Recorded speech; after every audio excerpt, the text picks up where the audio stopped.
According to a report by HubSpot, content with relevant images gets 94% more views than content without relevant images. This statistic emphasizes the crucial role that high quality photography plays in business success, particularly in digital marketing. After a decade in hospitality and serving as the director of events at the prestigious Beverly Hilton, Don Mamone decided to channel their passion for creativity into a new venture. Alongside their wife, Emily, they founded a successful photography studio that has been capturing incredible moments and exceeding client expectations across the globe for 15 years. But Don's impact extends far beyond photography. As a speaker and coach, they help others reach their maximum potential by discovering and embracing their true identity. Proud advocate for the LGBTQIA plus community, Don recently came out as non binary and actively works with organizations on issues of diversity, inclusivity, and representation. Today, Don will share insights into their entrepreneurial journey, the challenges they've faced, and the strategies that have helped them thrive in both business and in life. Welcome, Don. Thank you so much for having me, Beverly. Let's discover the sparks that created the unique opportunities along your entrepreneurial path. Share a fun anecdote about your business's origin. We want to hear about the light bulb moments, the kitchen table brainstorming sessions, and the aha breakthroughs that launched your brand into the spotlight. Oh my goodness, how much time do you have? I feel like it's been nearly 20 years. I left hospitality in 2009, and part of the reason was I got a gentle little shove. As you mentioned, I worked for Hilton Hotels Company, and I loved everything about being at the property level right up until I didn't. And once I didn't, I really didn't. And so there was an opportunity here in Dallas. I moved here from LA. There was a little bit of adjustment that needed to happen, just generally speaking. But the biggest adjustment was I went from the property level at a prestigious hotel that was pretty much on 24/7 to a corporate endeavor that was much more the traditional 9 to 5.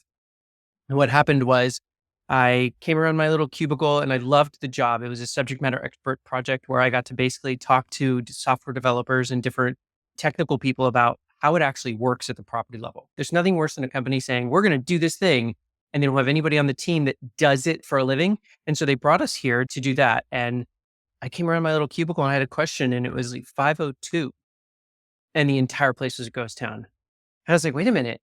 Oh, wait, that's right. We go home at 5 here. We're done for the day. And so I went home and I made and ate dinner and I went to the gym, and it was still only about 8 o'clock. And I thought, now what do I do? And I read and I made some friends and I got to know Dallas. But at the end of it all, I realized that I needed a hobby. And that hobby was something that I hadn't done since really high school or when I traveled. And that was pick up my camera again. I fell in love with photography in high school. And this is how old I am, Beverly. I love to take pictures. And then I lived in the darkroom for hours at a time developing photos, and picked up my camera and I started doing event work for local publications. So I was basically like a stringer, right? A freelancer. I would go Mm-hmm. shoot parties and photograph people. And what I realized in those moments was this is when I'm the happiest. When I'm creating imagery, this is when I'm the happiest. And 2 years after I moved to Dallas, Blackstone bought Hilton. Hilton decided to cancel the project and was going to acquire the software we were working on as a vendor, a partner, as opposed to building their own.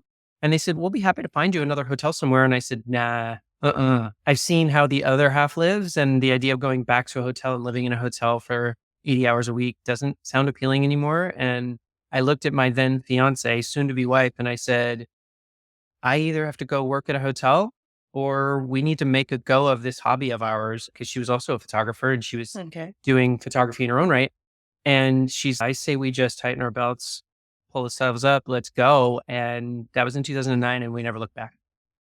I love that she was so supportive of that. She was as much of a believer that you guys were in it together.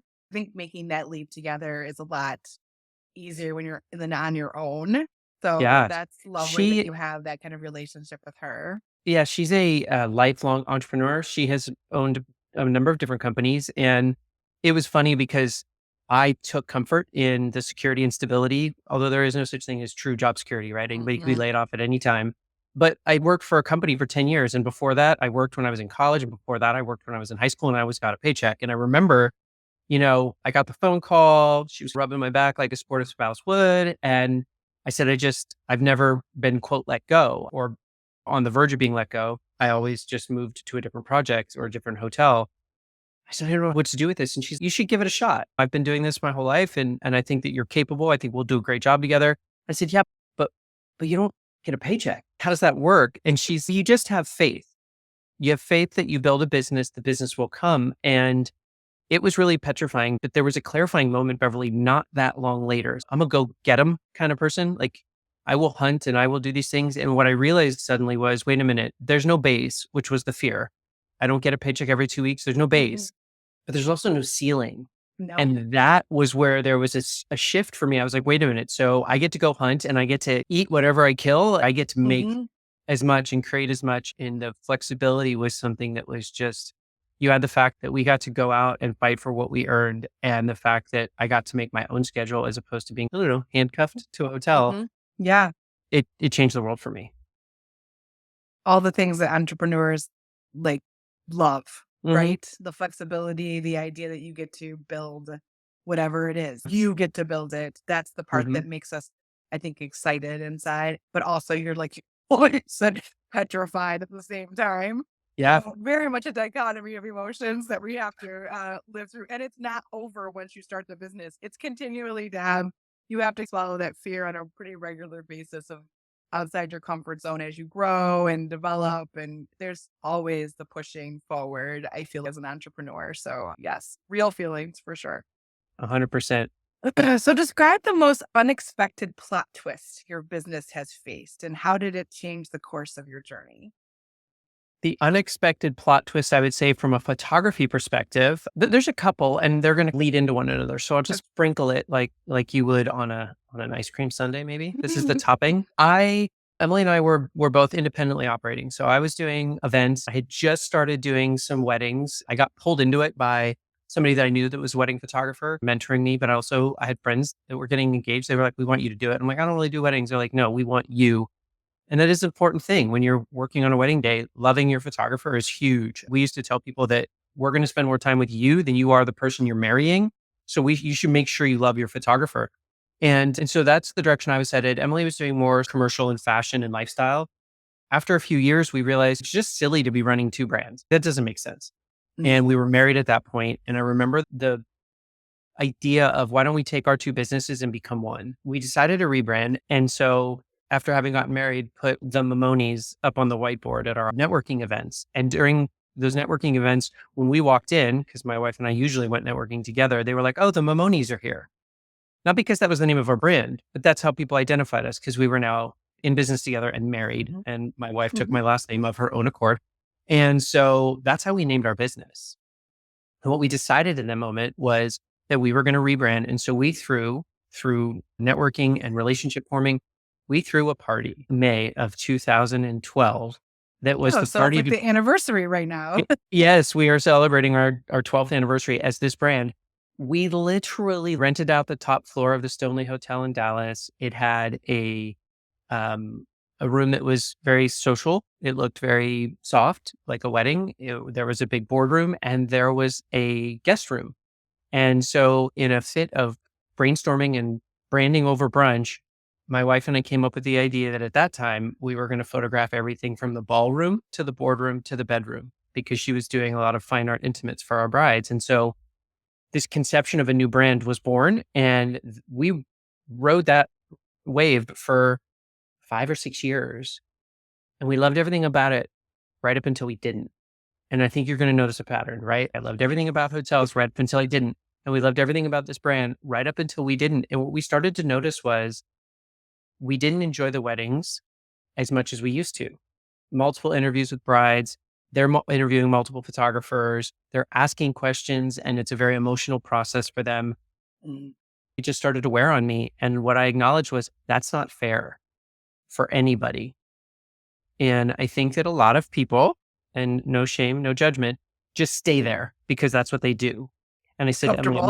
like, yeah, it's comfortable. They know it. And Mhm. so I said to Emily, I don't love this as much as I used to. And she's like, I don't know that I do either.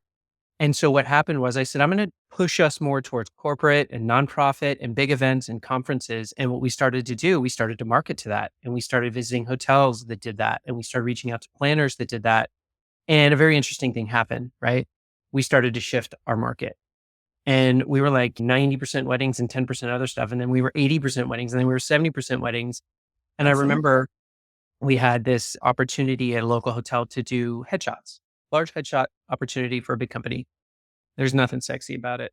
I'll just go and say it. Like you stand in the lobby and you're supposed to be charming and entice these people to do something that they really don't want to do. You think you are offering free root canals, but what you're doing is offering portrait. And most people are like, no, it's good. I'll use the one from 10 years ago when I was 10 years younger and a few pounds It's lighter. in there and less. Yeah. Yes. And so the thing though was that they said, we really enjoy working with you. Y'all are so polite and so charming. And so we're just going to keep using you both here in Dallas and around the country. And we said, great, let's do that.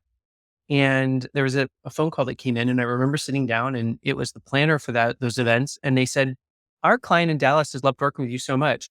They need someone that does incentive destination photography. Do you do that? And I heard the words incentive and destination. And I thought, Ding, ding. yes, of course we do. And they said, because they want to take you to Costa Rica for 7 days and they want you to document photojournalistically the journey of their highest end sellers. And what happened was there was a 5-year period of time where we followed these pharmaceuticals for their incentive destination trips to Costa Rica and Nevis and Mexico and Hawaii because we did the not so sexy job with so much heart and so much love and so much care. And it was around that time that I said, this is where we belong. It's time for us to start phasing out weddings. And so we basically just started. It was very difficult, Beverly. I remember the days when I started to say, well, we don't do as many weddings as we used to, and went to, we don't do weddings anymore, and took down all the wedding photography. Mm. And it Again, was the scary moment, another scary moment. is insanely scary. And you know how the universe, sometimes when you tell it what you want, it conspires to give it to you. Oh, yes. We had a bride that was a great bride. She was lovely. And she went and interviewed 2 or 3 different photographers. And we were in the running. It was us and one other photography team. And I was like, this is a great wedding. It was like a 5-figure wedding, beautiful venue, places, vendors we've worked with in the past. And I remember not booking it. And I thought, man, like I put so much time into it. I thought we were a great fit. I'm glad that she found the right photographer for her. A couple days later, one of those incentive destination calls came in. And you wouldn't have And been able to do it if you had if done the we had booked wedding. that bride, we would have not been able to go because we would have had to travel on that Saturday. And I said to Emily, this was the universe telling me we don't do weddings anymore. Yeah. And so it was in that moment that we went from wedding or social to now exclusively corporate and nonprofit and branding and some lifestyle and commercial. And every time we've made the switch, it was because we loved it right up until we didn't. And we had the courage and the forethought and the companionship and the support in each other to Yeah. say, what's next? That leads into my next question. You may have already answered it, but I feel like there might be a little bit more to it. Mhm. Reflecting on this entrepreneurial journey, what is one aspect of your business strategy or decision making process that has evolved the most over time and why? I feel like you are constantly evolving because you've gone from hotels to now Mhm. weddings to now destination. Like you have this evolution process. What is it about your business that has evolved the most over time and why? I'm going to answer that in a very roundabout way. Okay. I think the thing that has evolved the most about my business isn't about my business at all. I think the thing that has evolved the most about my life is me personally. And in evolving personally, I changed the way that I'm doing business because I'm more authentic. I also think that as I aged, I realized that I had spent a very long time lying to myself and hating myself. And the way that I like to describe it is I was so successful, what the world sees as having succeeded and or is succeeding and happy and joyful and all those things. But deep down, I was like alone and afraid. When I found myself, I found my voice and I found my confidence. And I think what that's put before me is this idea that I get to choose Mm. all the time, everywhere I go, even when I feel like I don't quote have a choice. I'm using the podcast air quotes because even when you feel like you don't have a choice, you always have a choice. And 41 years having not told anyone, not a single carbon-based life form on this planet, including my sister, who I'm incredibly close with. I didn't have the courage. I didn't have the words to share who I was. And then when I finally shared them with Emily, and then I worked through the process and shared it with the world, suddenly I'm not going to waste a single minute. Mm, And so when there's a moment when I'm like, yeah, I don't know that this is right for me, I yeah. dig deep, I explore it. And Yeah. sometimes I prove myself wrong. Yeah. Sometimes I come back and I'm like, no, this is for you. It's just you want to do it differently, or Yeah. you want to do it for a different group of people, or whatever it is. But I never, ever anymore feel like I have to, need to, should, expected to. Like, I don't answer that call. I answer the call that says, life is short. What do you get to do? And how do you want to do it? And to whom do you want to do it to, or with, or for? And then that's what my guiding principle is. And that is in life and in business. So that is the thing that's evolved the most. It's a different story, but it's the same story for me in the sense of 12 years, my business was run by others. Like my clients determined my business. And then Mm, I decided, no, this is my business. hmm. I get to create the business that I want that serves my dreams, my legacy, my want, what makes me happy, who I am. Hmm. And with some wisdom of age and confidence of I don't really give an F what other people think anymore. Yeah, There's some wisdom in that. And despite societal whatevers, you decide like this is authentically me. And I think what's lovely about the universe is the universe responds very positively to that typically. When yeah, you are being you and you are pursuing the things that you are meant to do in this world, it just happens. Like, it does. And yes, I love that I want to be clear for the audience. The universe does respond, but it responds in, I find, different ways. And sometimes the thing that we think we are so afraid of is the thing that we need. And so here's an Mhm. example. So many of my clients that I work with, Beverly, are in your exact position or have been, right?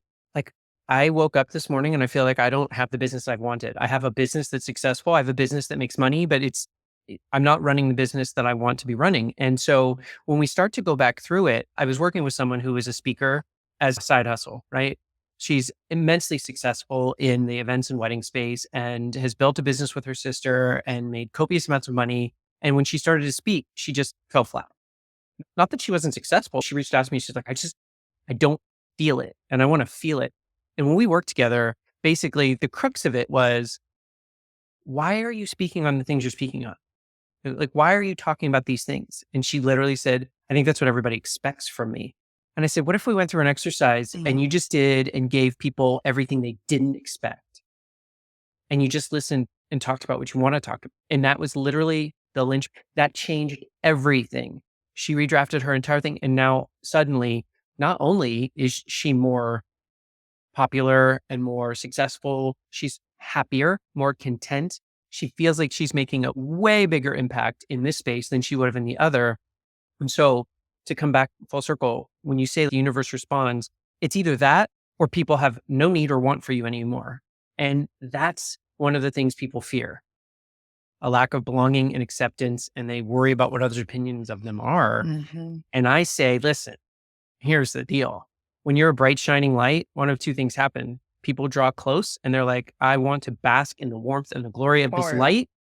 Or they're like, I'm not here and I'm not here for that. And I'm not about that, which is great. When people filter out, wish them the best and wave self-select. goodbye. Yeah. They are not your audience. They're not your people. And that's Mhm. okay.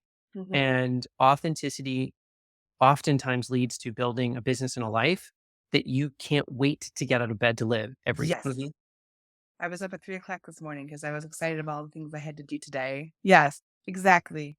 And that took me a long time to figure out. And that's really Mhm. with marketing too, with the companies we work with, the small business owners, is we want them to feel the same way, excited about their business again, and Yep. really take that as a unique opportunity to build their business in a different way from a marketing perspective. That's a very unique opportunity then to be Mhm. who they are, to be authentic, maybe to even be a little contrarian, like you're talking about, like against the grain. Yeah. So yes, all of that is you're speaking my language and I love it. Yes.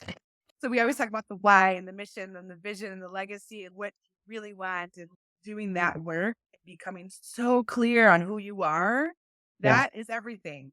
And then all the other stuff falls into place. But you got to do that work and be super clear and understand your passion and your purpose.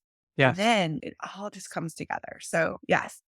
Okay. So, share a customer story Mm. or an experience with a customer Hmm. that perfectly captures the essence of your business. We want to hear about like the memorable moments or like a heartwarming interaction that keep your customer coming back for more. Okay, so I'm gonna do what I tend to do is I'm gonna sprinkle. One of my number one experiences that I've had recently is both about my photography business and my identity, which I think is so important. We work with a very high end client. We've worked with them for the last 7 or 8 years. The way in which we got hired was we were recommended by the hotel. And at the time, this event had 1,500 people at it. And I got a call from the CEOs and owners executive assistant. She's like, "Hey, we looked at your website. We got your information from the hotel. We really like your work. I think the best. We would love to consider hiring you. Can you talk to me about what this looks like?" And I said, "Sure." And I ask what I call the nuts and bolts and the hearts and flowers questions anytime I interview, especially a larger conference that's multiple days, because you got a lot of stakeholders, a lot of people involved and invested. I said, "Tell me, what are we documenting? How many photographers do we think we'll need on the ground? What is your expectation for the return? Do you want just images? Are you looking for products? These types of things." And then I said, "And then talk to me about the hearts and flowers and what's important to your CEO? What's important to your stakeholders? Who are your guests? Who are going to be in the audience watching this 3-day conference?" That's a long time to commit. And I also realized that this was the third year of the conference. And I said, "So you've worked in two different cities. And I know a lot of people tend to hire regionally, but when you do an event of this size, a lot of times people grab onto a professional and say, 'Hey, these people get it. We're going to keep hiring them.' Mhm. Why didn't that happen?" And so she said, our That's a CEO really said good that, question. That's a really yeah, good question. Yeah. because loyalty is everything to us, right? Mhm. Our clients coming back over and over again makes our job so much easier. The old Mhm. saying of like, it's Yes. easier to keep a client than get a client Yeah. all day long. She said, candidly, the photographers did okay, but it's really important to our owner that this tell really the story of the event. And the photos, they couldn't really look at them and feel the event. They couldn't Mm. and fall in love with the photos. And I Yeah. said, okay. And we went through a bunch of other details. And I said, listen, I'm confident this is right in our wheelhouse. Now, here are a couple of the sprinkles, right? I keep saying there's these little tangents. So I was still doing some weddings at the time. And I had committed to helping one of my mentors with a wedding in at the Ritz Carlton in Colorado. And there was an overlap. And I said to Emily, I said, "There's this really amazing corporate event. It's a 3.5, 4-day corporate event. I can be there for the first 2 days, but the last 2 days, you and our lead associate are going to have to cover it because I have to fly to Colorado." And I said, "And just to throw a little wrinkle in there, there's a VIP meet and greet with Tony Robbins after he speaks for 4 hours. Mm. I think you've got this. Do you think you've got this?" She's, "I've absolutely got this." So we booked the corporate job. I went and supported my friend and mentor. And I remember reaching back out after the event and delivering the event. And I said, "I just want to make sure that everything we talked about was delivered and then some. Like exceeding expectations is Mhm. our normal." Mhm. She literally said, they can't stop looking at the photos. They've downloaded the photos to the Google Drive, they've categorized them by face, and they are literally just going in there and looking at them over and over again. Mm. Okay. So that was 7 years ago. We've done the event plus other events every year, and they're about to celebrate their 10th anniversary next year. And it's in those moments when you realize it's not about necessarily what you do, it's also about how you do it. And I said, I promised to talk a little bit about identity and authenticity and things. And so this client obviously knows me as the me that I was and the me that I pretended to be for all those years. Mhm. And I told Emily, I said, one of the hardest things for me after I told her, but didn't come out publicly was I know that there's a lot of people that misunderstand gender identity and gender ideology and gender expression. And I'm just worried that we'll have worked so hard to acquire all this loyalty and all these clients. This one in particular, because unbelievably kind human, unbelievably good to us, know his family, know his children, but a man of faith. And so the thought was, if this person's a man of faith, he might just say, "Hey, listen, I love you and I appreciate you, but we're going to go on a different journey now, or we're going to seek out someone different." I never sought out that approval or approval from. I just figured I'm going to be who I am. I'm going to let the cards fall as they may. I was supporting them on a phone call, and somebody asked the question. and this is so relevant to what we're talking about, asked the question of this person and said, how do you balance being a man of faith and a family person and an entrepreneur in a way that allows you to be everything all at once? And this was so unexpected, Beverly. And I cried. I did. I cried on this call. He said, one day I woke up and I hated everything about my job and I hated everything about my client. And the reason was because the one thing all of my clients had in common was they were willing to pay me money. And that's not a place that we use as a filter, right? If the only common thing is people are willing to pay you money. And so he fired all his clients and he started over again. And he started to be the most authentic version of himself. He's a man of faith. He's got many children. He loves life. He went on to say, let's use, for example, Don. I've worked with Don for the last X number of years at this time, and they're going on a very different journey and they're being authentically who they are. And we couldn't be happy for him. And we're going to love them and work with them. And I thought, holy smokes, talk about the universe putting me in a place where I wouldn't normally be because of COVID and supporting a client that we love, for them to, of their own accord, not only validate what we do, how we do it, but who we are and how much they love the authenticity that had come out. And that's everything to me. I feel like that customer journey for us for the last 7 years is the embodiment of creating the business and the life that you get to lead and want to lead and love to lead based solely on who you are and everything else falling right into place. It gave me chills, Don. It gives me faith in humanity because I It really feel like does. that's the way we should all be doing business. Yeah. And if someone is happy and authentically themselves, like, why are we not celebrating that and supporting that in all the ways? Yeah. And I'm so glad that your mentor Thank you. was that person for you, because that is what everybody needs. It makes me a little emotional too. It was a beautiful moment. I feel Yeah. like you should be supported as a human, especially in the passion that you love Mhm. and that you're good at. That's the thing. It's not just support me because just support me, but no, support me as all of this Yeah. all together, which is amazing. Such good answers, Don. I love it. Thanks. So we're going to dive a little bit more into the marketing side, which Yeah. is where I nerd out a little bit. Yeah. So what's one unconventional marketing tactic or campaign that Mm. you've tried and were surprised by its success? Emily and I are relationship marketers. We don't run ads. I don't really spend a lot of time on SEO and Google, although I probably should and will likely get more into as we continue to grow and change. So as a relationship marketer, I got invested in networking and I would go to events and I was on the board of an event association. But one of the things that we did was I acknowledged that loyalty is everything. And we always determined where our leads came from. So when we were doing more social, we realized that our leads came from the planner, the dress shop, and the venue, because we should be the next person in a social environment. So if you're a wedding photographer and you're out there, you need to reach out to hotels, planners, and dresses. At that point, Partners, yes. right. And at that point, if they're not thinking about their photography, then it's not high enough up on their list. Because what I tell people is when you're in a wedding space, wedding photography studios typically are a very small team, maybe even only one team of photographers. And if you don't book them and they're booked, you lose them. And so it should be high up on the list if it's a priority to you. So long story long, we would always go to those places. When we moved to corporate, the venue was still the same. We would still go to venues and corporate planners, but partners were much broader. So somebody might have their CEO walk in and be like, hey, that event we have next week, did you hire a photographer? No, I didn't know we needed one. Okay, we need one. And so typically it could be anybody they formed a relationship with. It could be DJ, could be the floral company. And so we really started realizing that it's a sort of broader reach. What we did was we started hosting more events.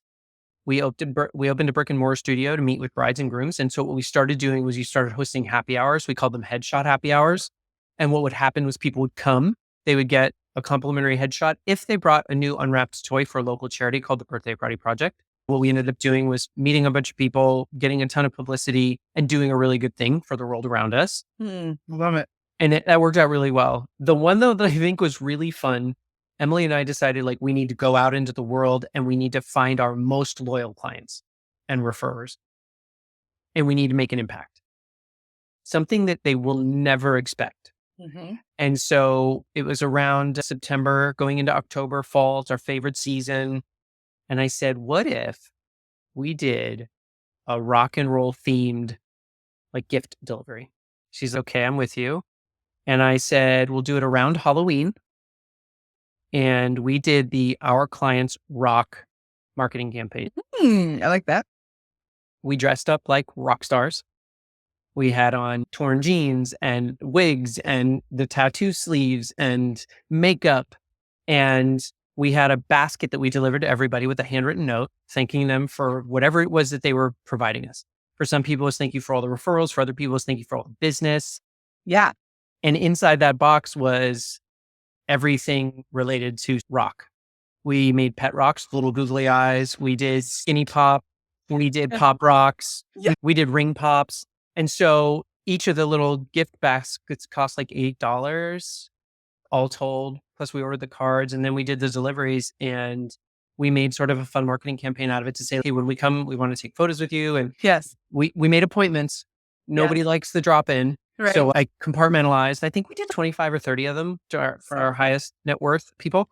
And the fun thing about it was not only did we get the opportunity to do something nice for these people, but then they would take pictures with the rock stars that dropped off stuff and then they would post all about it. Yeah. And you get that endorphin rush of doing something nice and then having people say nice things about you. Yes. And from that event, I think came a significant amount of business, but also more importantly, just a significant amount of it feels warm fuzzies. Relationship stuff. Yeah. 100%. I love this idea of a little like fun kit. Doesn't have to be really overthought and Nope. not really expensive, but Nope. just a really nice, fun, bring a little magic to the day. Oh, that's good. Love it. What's one marketing trend or technology that you're excited about possibly using in the future? That's so interesting for you to ask that. So I know everybody's talking about AI, so I'm not going to talk about that. I will Okay. say that I've never used AI from a perspective of content creation or content curation. Okay. I'm going to say that I love the idea of dumb intelligence.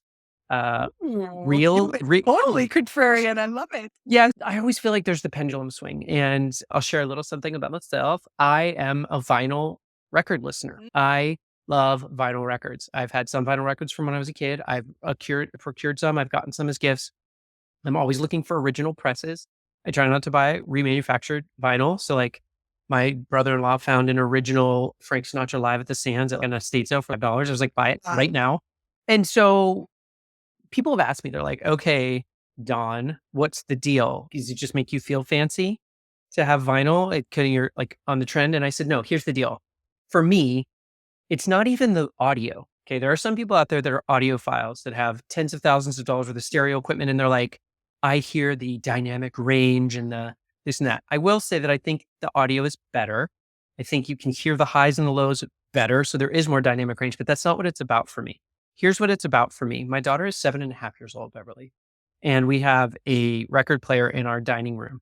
It's not connected to the stereo system. It's just a record player with a nice audio speaker in it. And we've made a habit of listening to records in the morning, TV in the morning. And when we have breakfast, we have records. And she's like, Daddy, what record are we going to listen to today? I said, I don't know, baby, go look through the stack. And she'll sort through the stack and we'll intentionally pick a record and listen to that record as the artist intended. And so the word that I think about when it comes to listening to a record is intentionality. When you put on streaming, it just serves up songs, or you've created a playlist and it will go on. Now, there is a place for that because I'll tell you, if you're busy and you're doing stuff and you have to go flip the record every 15 to 18 minutes and then pick another record and wash your hands before you do, that is not the time to listen to a record. But when you're being intentional and you look at the liner notes and you look at what date it was, like this is what my daughter and I do. We look in what date was this record made? How old were mommy and daddy when this record were made? Mommy and daddy weren't even born when this record were made. Oh my goodness. There's an intentionality and an experience that you can't duplicate in another way. When I say that's what I'm looking for in the pendulum swing is this idea of grassroots in my head and in my heart, content creation. That's what I want. That's what I want more of. I want more of that type of marketing feel. The idea of coming up with the theme. Now, if you use AI to say, hey, what's a really popular, super common theme right now? And then say, okay, great. These are all the popular themes right now. I'm going to do something different. Like it's a tool like any other. And I'm not going to be on this show saying whatever you don't use AI. What I'm saying is when everybody's moving one direction, yeah, you can follow that momentum. Yeah, you can do that thing, but there's also something to be said for being counter to that. And I think it's a beautiful idea when we focus. My words for this year are focus and intentionality. I'm done working on breadth of impact and I'm going for depth of impact. Mhm. I want to do more at a deeper level than more at a wider level. And that takes intention and focus, like Mhm. listening to a vinyl record. The revenge of analog happened, right? Everybody was doing the digital. And I just heard my nephew told me that some of his friends are now calling what they call dumb phones Yeah, to I just certain read that places. like this week. Yeah. Yeah, it's an actual thing. Like they still have their iPhone, but as an example, when they go out for the night with their friends, they're They taking don't. a burner phone or a flip phone so that they don't get online and don't Mhm. distract from what they're actually doing, which I think is beautiful. So as with anything, there's going to always be a counter to what everybody else is doing. And I just want to encourage your audience to sit down in front of a blank page and a blinking cursor and say, I did this the other day as I was working on my book. I wrote, what am I even doing? That was my prompt for the day. What am I even doing? And I wrote for 4 hours to Mm, say, not only what is it that I'm actually doing, but what do I want to do? What do I not want to do? And so, like, all these kind of branches and spokes came out of this hub of it this question. does. Mhm. Ask yourself those questions. And that's one of the marketing things I'm most excited about is the idea of counter to AI, counter to the trends and like the trend that's not a trend. How have you created and maintained lasting connections on your entrepreneurial journey? I care so hard. Like I care so much. And I think that compliment I get really often is my standard question for people is how can I support you? And I ask it every time I see someone. How are things going?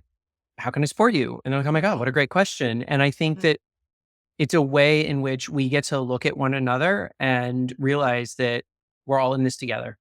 Yeah. That's it. Yes. I have a little bit of a ministry background in Stephen leaders, and the thing they say to ask all the time is, "How can I help you today? What do you Mhm. need today Mhm. as a person, as a human?" Like how because people will say, "If you need me, call me." But you need to say, "What can I do right now today to help you?" And And people are reluctant to say, Beverly. So, one of the quick anecdotes that I heard one time was when someone, the first thing they do is go ask their neighbor for a cup of sugar, whether they need it or not. And the reason that is it opens the gateway to say, I came to you for a cup of sugar, which means you can come to me for a cup of sugar. Mhm. And so, Law of reciprocity kind of thing, yeah. yes. And when you ask a person generally, like, what can I do to support you? If they're like, oh, I don't know, be like, how about this? Yes. Offer something Yes. up. Yes. Be It's a beautiful specific thing. or Mhm. just show up with food or whatever. Yep. Like just Yep. do something because they will not ask. One of my priests that I work with, he said to me, because I didn't want to ask for help for something, he said, "You're preventing them from having the crown. Don't Mhm. prevent somebody from having their own crown. It Yep. brings a lot of joy to people to help you. Don't prevent that from happening." So I support you as a great Yep. way to live in that sense. What or notion would resonate from its core if your business had a voice? Authenticity, 100% all the time. Dive into the library of business wisdom that you've acquired over, you said almost 20 years. What was the number?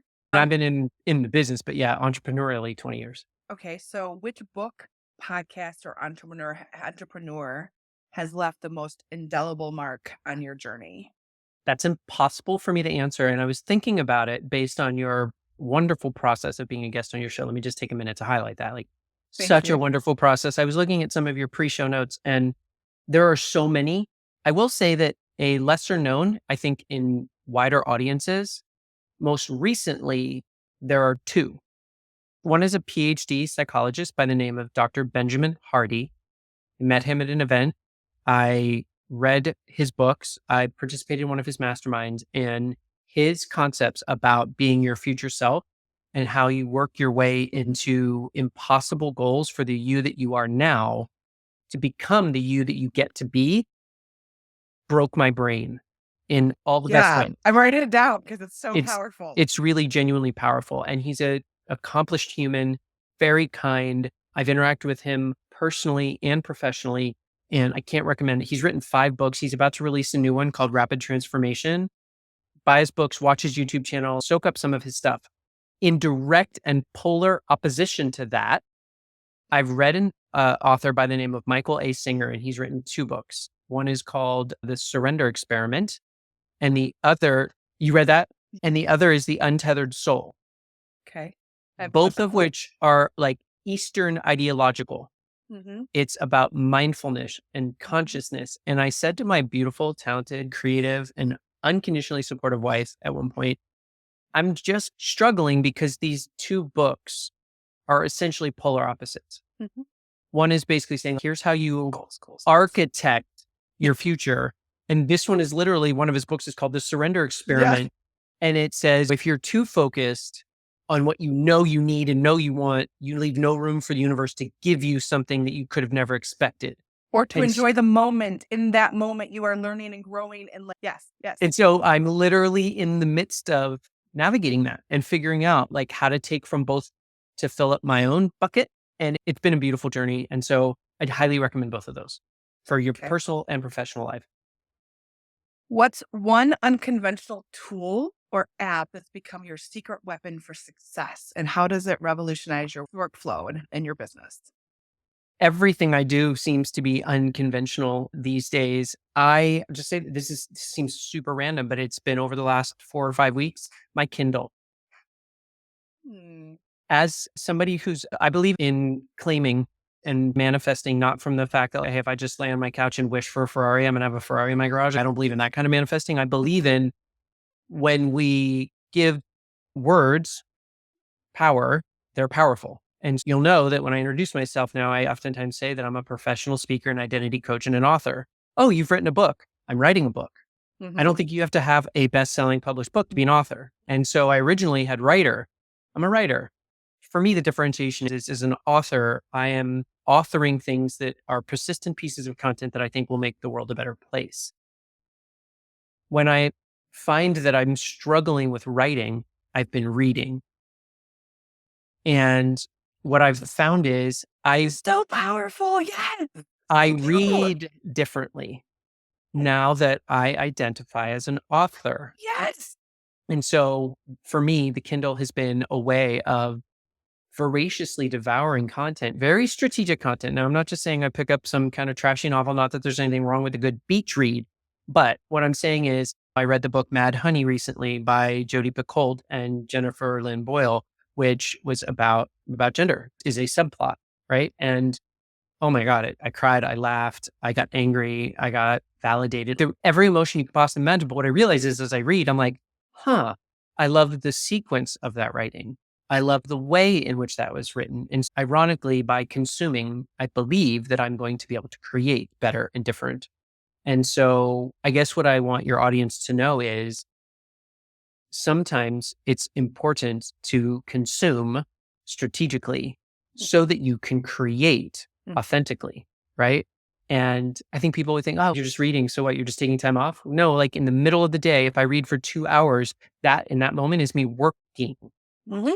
on ways in which I get to create Mhm. content and show up in this world. And so I want the audience to start thinking about that. What is it that you do in life where something that you would never even have thought of will better prepare you to do that thing and to do it better? That is something that I've realized is really important. How do you keep your entrepreneurial spirits alive? And how do you feed it? So this came up earlier with small P passions and the big P purpose. Uh, I thought that creating a legacy through my camera was my purpose for a very long time. And now, don't get me wrong, there is no one true and only purpose in our lives. There's many purposes. My daughter and wife are the two biggest from a personal perspective. But I had an event that I was at, and it was one of our biggest events. It was the client that I referenced earlier. I was at this event, and it's our biggest and most ambitious event. And somebody that I'd known for years ran up to me and said, "Hey, can I talk to you for a minute?" And so I grabbed my camera and I followed her with the expectation that she needed a photo. And I said, "Oh, you don't need a photo." She said, "No, I need to talk to you. I'm lost and I'm suffering and I need your help. I've been following your journey. I don't know who I am." And I said, "I see you and I love you for everything you are and everything you're creating in this world. And let's have a chat at 11 o'clock at night when the event is over. And I'll stay up for as long as I need to stay up until you feel like you can Mhm. go about your way of finding who you are." And it was in that moment that I realized that was my purpose. And that's what I'm going to do. And that's how I get to show up in this world. And so when I'm tired and I'm struggling or I have writer's block or I feel like I'm not making the money that I want to make or having the impact I want to have, all I do is close my eyes and think of someone holding my book, clutching my book with both arms waiting to meet me, have their book signed, learn more about my journey so that they can know more about their journey. And they'll think to themselves, everything's going to be okay. They're okay. I'm going to be okay. Hmm. And that's all it takes. Fire relit, burning like an inferno and ready to go. Sparking, igniting, and blazing, right? 100%. I love the idea of spark. It's all it takes. That's Yes, all that's it all it takes. takes. It's just a moment. Yep. And it's like the feel of electricity and the air is charged. And I had a moment. That's what this all kind of stemmed from is I was talking to a client and I was giving them some strategic ideas. And as I was talking to him, he was really excited about what I was talking about. I had an out of body experience of why are you not doing this for yourself? Hmm. And like literally time stopped. Like, the sounds faded away. It was, like, so profound for me, and it was just a moment, like, passing. Because as minute I started talking, I was, like, back into the moment, but it was like, oh, everything Yeah. shifted in my mind, and as I'm listening to him, all of a sudden, this such powerful resolve grew inside of me in that moment, and those are the very tangible moments of spark that just can change everything, that can transform everything. I love They're it. beautiful moments of Yeah, they are. electricity And and charge. you can't unsee them. I tell clients that I'm like, okay, if we're going to do this thing, I need you to understand something. Like once I Mhm. show you what you're about to see, you can't unsee it. And you're going to notice it from now and forever. And you're not going to want to act out of alignment with that. No, So it's yes. congratulations. How beautiful. Thank you, I appreciate it. So, this kind of was answered, but Hmm. maybe you have a little tweak to it. In the fast-paced world of entrepreneurship, like, we are all legit entrepreneurs are Hmm. the busiest people on the planet. Yep. How do you stay grounded and maintain your sense of purpose Hmm.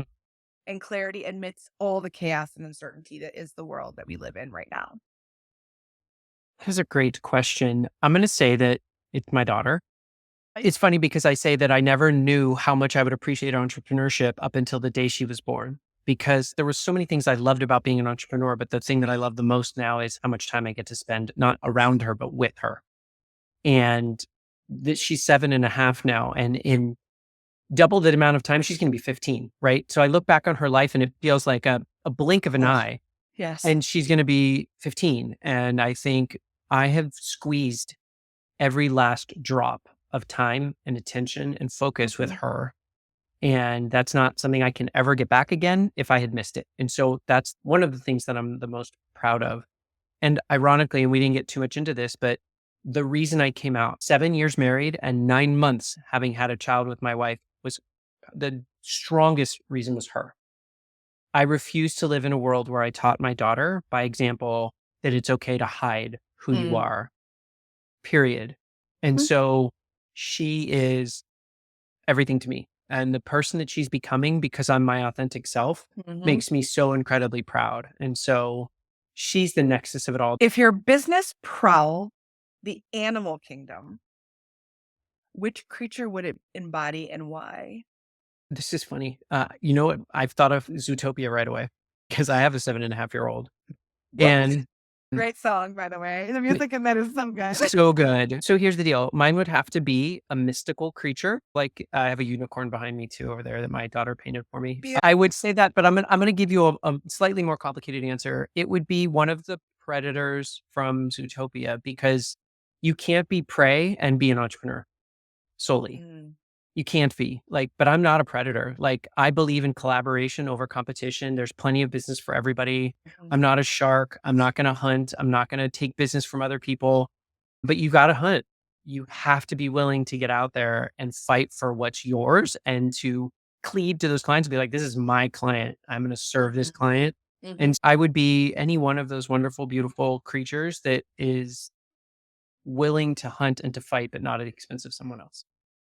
So it's time to shift gears into our it's we call it the blaze forward segment, but Yep. essentially it's the inspiration from our conversation. We turn it into like actionable Yeah. strategies for people who are either just starting out in entrepreneurship or they're at that kind of moment of where do we go next? Or what do I do Mhm. next? Or how do I inspire myself? Or how do we all get those stuck moments and sometimes hearing the right words, the right phrase, the right book, that's the moments, right?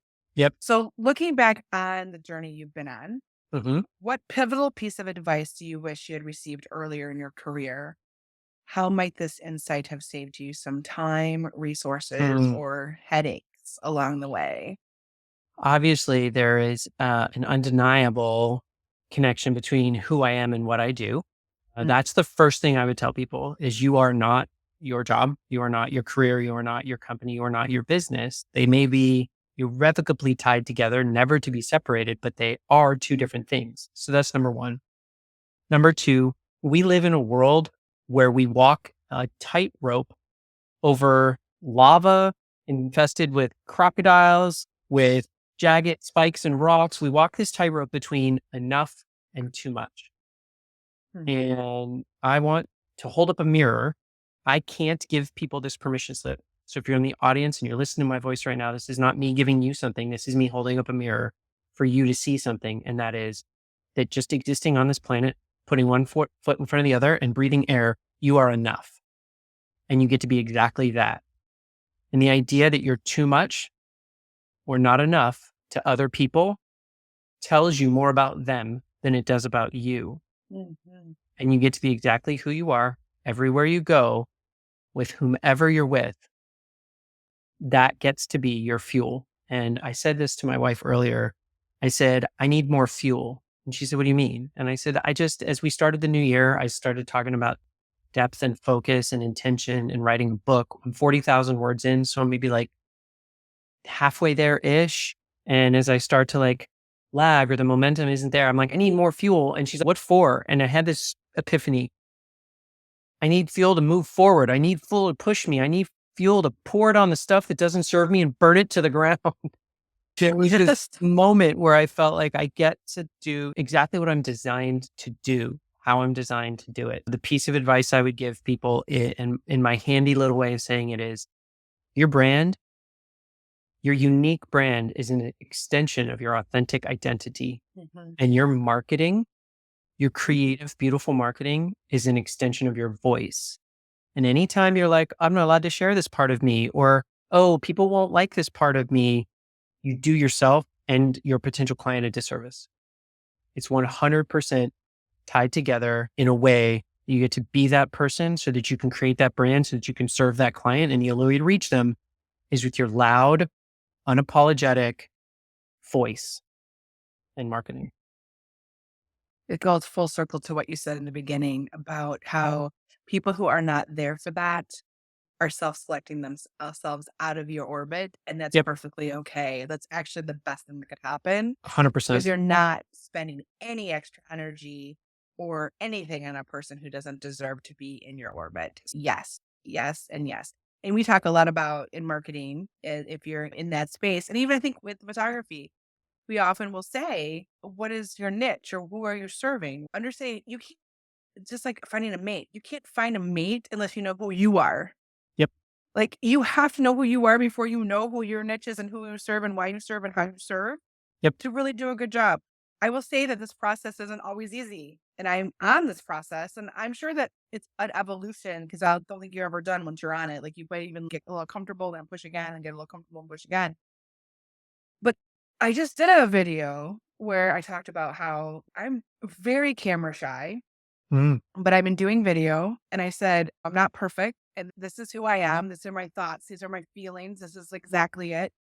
And I can't ask my clients to do these things if I'm not doing these things. Yep. So you have to walk the walk and talk the talk. So for me, I was like, it's time to Hmm. like pony up. What is the advice you want to give them to Okay. take away from this interview? And this is both strategic and tactical. Okay. So everybody go grab a pen and paper if you have to pause it.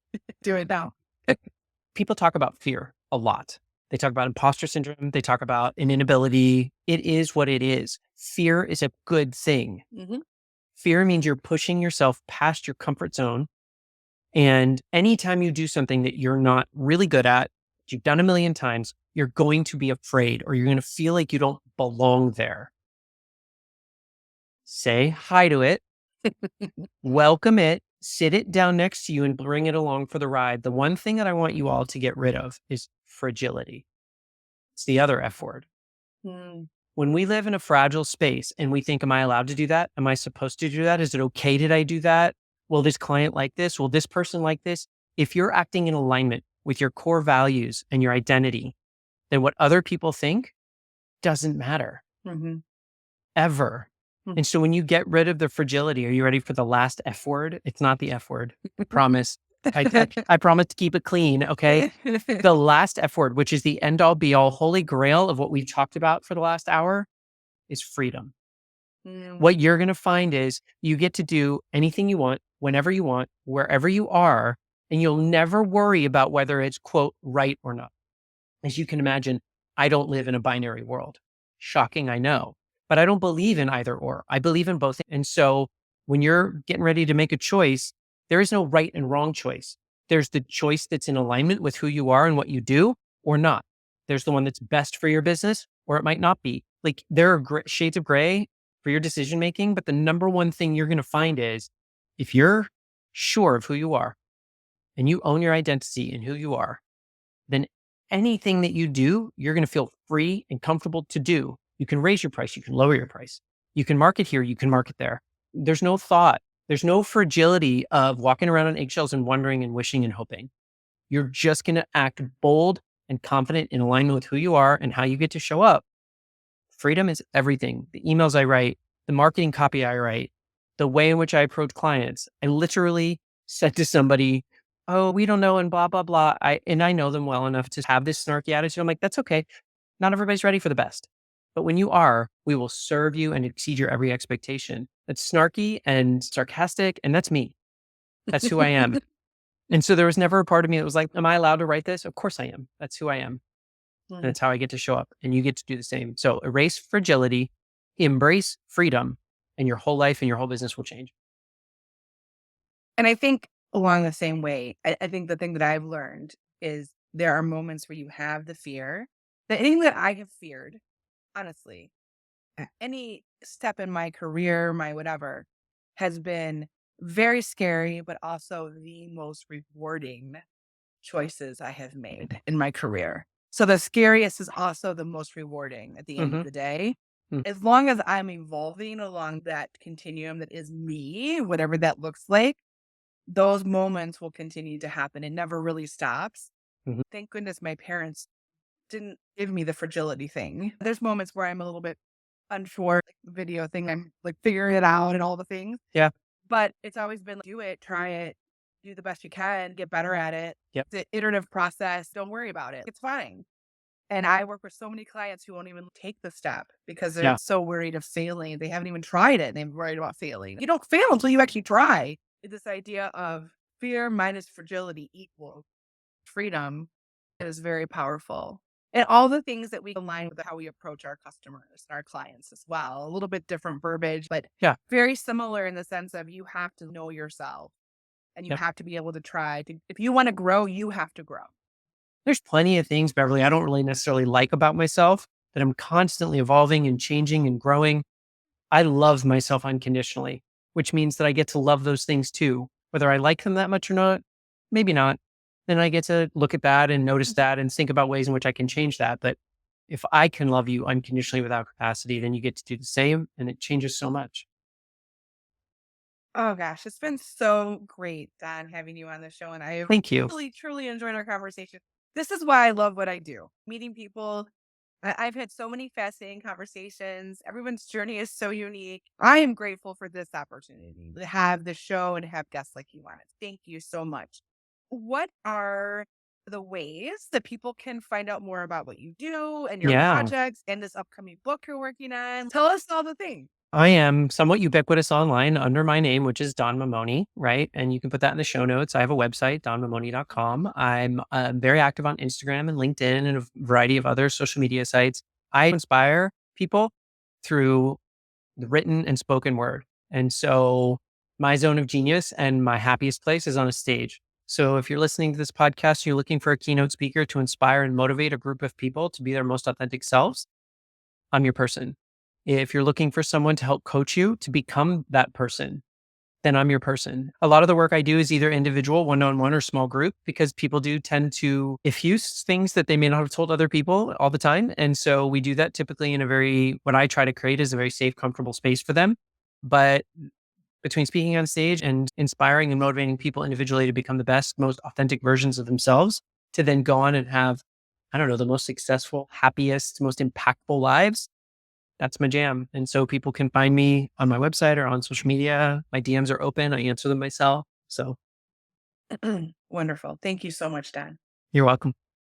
Your insights have illuminated our listeners' path. They've offered some invaluable tips, lots of books to read, strategies to think about to enhance not only their business and marketing, but also your personal life, which is amazing.